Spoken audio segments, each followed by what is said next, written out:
brief note before we go any further in this Epicure series. The next bit will be the letter to Pythocles on metaphysics generally, but more specifically on meteorology, and we've just finished the letter to Herodotus on metaphysics. And a brief note on one issue in Epicurean metaphysics before we go any further. There is one problem that's built into Epicurean philosophy. On the one hand, we are explicitly told that the atoms are indestructible, but nothing else is. Everything that's made of atoms is made by motions of atoms. It's made by atoms moving and coming together, assembling together, and eventually the same atomic motion that created everything made of atoms will cause the same thing to be uncreated, to come apart. Everything that's made of atoms is destructible and will not last forever. Everything made of atoms is like that. Only the atoms are indestructible. On the other hand, the gods are blessed, immortal, and indestructible. So what's up with that? Okay, so this is a problem that's built into Epicurean metaphysics.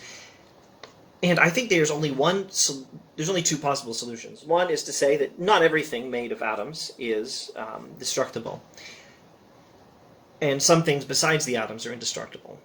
The alternative, the only other alternative, is to say that actually the gods are themselves mortal.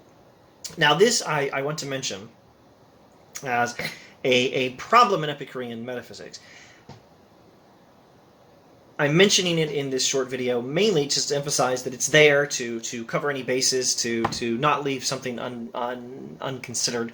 While introducing Epicurean metaphysics, I gave both sides of this, but I never pointed out the discrepancy between the two sides. I think this is indeed a discrepancy. I don't see any way to avoid the discrepancy. And I do want to mention this, that I'm hardly original in mentioning this. This goes back to the ancient world. Epicureans and their critics talked about this stuff a very long time ago, and you can read the writings of Cicero on the subject. I wish I could pull the right Cicero book off my shelf, but I think I must have it in a box in Texas, and here I am in Hong Kong. But this is something that's covered in the writings of Cicero. I think you'll find it in... I believe the title of the book is De Natura Deorum, on the nature of the gods. You'll find probably a decent public domain translation on the internet, as well as at least one, probably several decent, more recent translations, at least if you're reading in English. I think Oxford World Classics is the translation I read.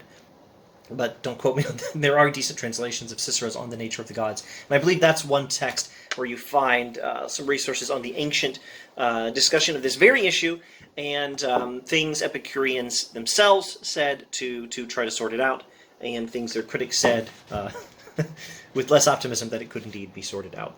All right, so now for reals, I think the next video will get into the letter to Pythocles. Thanks for watching.